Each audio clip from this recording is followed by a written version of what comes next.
Antum perlu tahu juga, Sayyidatuna Fatimah radhiyallahu anha, putri Nabi Muhammad sallallahu alaihi wasallam, Sayyidah Fatimah Az-Zahra. Itu kan ceritanya nggak banyak orang tahu. Kalau antum baca-baca di internet itu asal-asalan, ente cari sumber berantakan, ente nggak bisa jelas sumber yang bisa dipertanggungjawabkan. Ana sendiri pernah baca di internet bahwa Sayyidah Fatimah itu katanya meninggal dunianya, katanya pintunya digedor-gedor sama sahabat Nabi, didobrak, lagi dalam keadaan hamil, diinjek-injek sampai mati. Itu ada di internet ya. Dan ini nggak bertanggung jawab. Antum sanadnya dari mana cerita ini? Asal-asalan. Ada satu orang miliarder kaya dah, nanya sama ana, ini orang intelek ya, intelek. Habib, saya pernah dengar, apakah benar bahwa kok katanya sahabat Nabi, ya disebut namanya sahabat fulan, ana ngucapnya aja nggak nyampe hati ya, katanya gedor-gedor rumah Sayyidah Fatimah, dipaksa-paksa, terus didobrak pintunya, terus Sayyidah Fatimah katanya diinjak-injak. Ya Allah Pak, bagusnya ngaji, nanya dia. Anak kasih tahu ya, cerita itu palsu. Kenapa? Itu cerita udah banyak banget bohongnya. Satu, di situ Sayyidina Ali masih hidup. Masa iya diem aja ngeliat bininya digituin? Kemana Sayyidina Ali yang katanya Asadu Bani Ghalib, macannya Bani Ghalib, yang enggak terima pandang bulu yang hak-hak yang batil-batil? Kemana Sayyidina Ali? Bininya nih khairukum li ahli, orang yang paling baik, yang paling baik. Mana? Ini merendahkan Sayyidina Ali kayak begitu.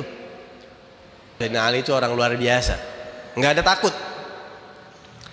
Sayyidina Ali itu mengatakan, hubbiba ilayya min dunyakum, di dunia ini Allah bikin hobi ana. Satu, qirad dhaif, menjamu tamu. Dua, as-saumu fi shaif, puasa musim panas, itu hobi ana. Tiga, darbu a'naqil kuffar bisaif, menggal kepala orang kafir, itu hobi ana di sana. Yang gak mungkin maju sedikit pun kecuali karena Allah. Musuh lagi adu pedang sama Sayyidina Ali, pas mau dipenggal ngeludahin Sayyidina Ali, berhenti, nggak jadi ngebunuh. Kenapa nggak jadi bunuh saya? Ana takut menggal kepala ente bukan karena Allah, tapi karena ana dongkol ente ludahin ana, udah rusak tuh niat aneh, ditinggalin sama Sayyidina Ali. Segitu sucinya jiwa Sayyidina Ali, masa diem aja ngelihat bininya diinjek-injek lagi hamil. Ya Allah, sadis amat. Sampai segitunya sahabat Nabi. Itu cerita bohong. Ya, antum mau tahu Sayyidah Fatimah itu meninggalnya. Kenapa Sayyidah Fatimah meninggal? Sayyidah Fatimah itu meninggal kebawa sedih ditinggal Rasulullah karena cinta yang mendalam, dan udah nggak nafsu tinggal di dunia. Dan di detik-detik terakhir Nabi mau meninggal, Nabi udah kasih bocoran. Nabi panggil Sayyidah Fatimah, dibisikin sama Rasulullah. Pertama nangis, panggil lagi, bisikan kedua senyum.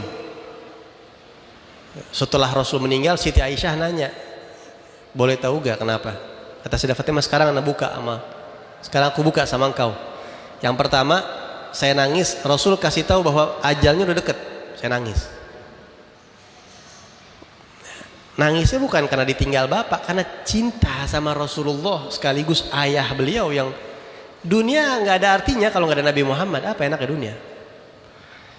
Yang kedua, dikasih tahu sama Nabi, ada khilaf ulama, ada yang mengatakan bahwa engkau anti awalun nasi luhuqan bi min ahli, kata Nabi. Wahai Fatimah, nggak usah sedih, kamu adalah penghulu wanita seluruh alam, dan kamu adalah keluarga aku yang pertama yang menyusul aku meninggal dunia. Senyum, coba antum garis bawahin senyumnya Siti Fatimah setelah dapat bocoran bahwa beliau pertama kali orang terdekatnya Nabi Muhammad, keluarga Nabi Muhammad yang meninggal. Justru girang dibilang nggak lama kok pisah. Girang, karena emang udah nggak nafsu di dunia. Ya, jadi Sayyidah Fatimah udah tahu bahwa nggak bakal lama umurnya. Nah, makanya Sayyidah Fatimah itu ya, sedih, sakit, sama kayak Sayyidina Abu Bakar. Sayyidina Abu Bakar itu salah satu pendapat ulama, Imam Haddad yang bilang di kitab Nafais Ulwiyah, di kitab Fusul Ilmiyah. Salah satu sebab wafatnya Sayyidina Abu Bakar adalah karena nggak tahan kangen sama Nabi, sakit, meninggal. Sama Sayyidah Fatimah begitu. Ya, dan meninggalnya di malam hari. Oh, meninggalnya indah banget di malam hari. Sayyidah Fatimah pakai wasiat dulu. Kan Nabi Muhammad meninggal tuh. Ya, Sayyidah kan yang menjadi khalifah Sayyidina Abu Bakar As-Siddiq. Di situ Sayyidah Fatimah sempat minta sama Sayyidina Abu Bakar Siddiq ada sisa tanah yang mungkin itu haknya Nabi Muhammad begitu. Itu hak abana jadi warisan mungkin begitu.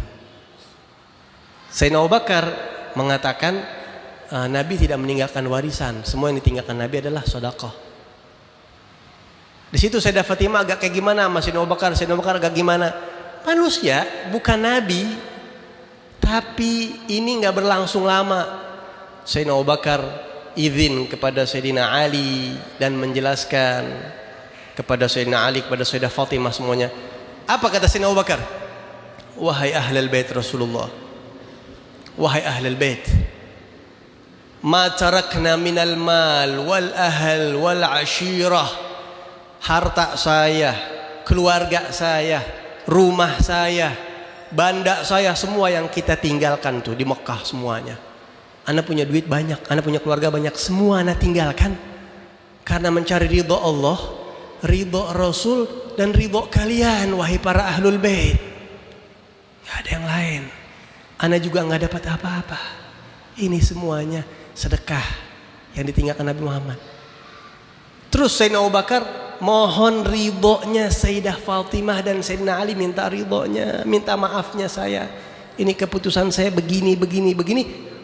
Faradiyat, maka Sayyidah Fatimah ridha akhirnya. Ini disebutkan di dalam kitab Syiar A'lamin Nubala. Tapi biar antum tahu sejarah. Dan Sayyidah Fatimah akhirnya di akhir-akhir hayatnya hubungannya baik sama keluarga Sayyidina Abu Bakar Siddiq, sama sahabat-sahabat baik. Sayyidah Fatimah panggil Asma binti Umais. Sayyidah Asma binti Umais ini siapa? Bininya Sayyidina Abu Bakar. Wahai Asma, kalau ana meninggal, wasiat nanti ente yang mandiin jenazah ana. Begini sama suami saya, Ali bin Abi Thalib. Meninggal di umur 26-27 tahun Sayyidah Fatimah. Wasiat yang mandiin jenazahnya bininya Sayyidina Abu Bakar, Sayyidah Asma binti Umais. Yang sebelumnya itu bini Sayyidina Ja'far bin Abi Thalib, iparnya, kakaknya Sayyidina Ali. Meninggal Sayyidina Ja'far, dinikahin sama Sayyidina Abu Bakar. Baik-baik aja, nggak ada apa-apaan. Bahkan setelah wafat Sayyidah Fatimah, Sayyidina Ali menikahkan putrinya yang bernama Ummu Kalthum dengan Sayyidina Umar. Lah Sayyidina Umar jadi mantunya Sayyidah Fatimah akhirnya. Jadi mantunya Sayyidina Ali. Masa Sayyidina Umar gedor-gedor pintunya, Sayyidah Fatimah diinjak-injak sampai meninggal. Ini jadi hubungan baik banget. Bahkan setelah itu pun Sayyidina Ja'far, keturunan Sayyidina Abu Bakar dinikahkan dengan keturunan Ahlul Bait. Sampai-sampai Al-Imam Ja'far As-Sadiq bin Muhammad Al-Baqir bin Ali Zainal Abidin bin Husain. Ya. Imam Ja'far As-Sadiq, datuk kami para habaib, mengatakan, waladani Abu Bakar marratain. Saya dilahirkan oleh Abu Bakar Siddiq 2 kali. Artinya ada dua nenek saya yang cucunya Sayyidina Abu Bakar. Ente cek sendiri itu. Berarti kami para habaib bukan cuma cucu Rasulullah, cucu Sayyidina Ali, tapi juga cucunya Sayyidina Abu Bakar Siddiq kita. Nah, itu Sayyidah Fatimah. Supaya ente tahu sejarahnya.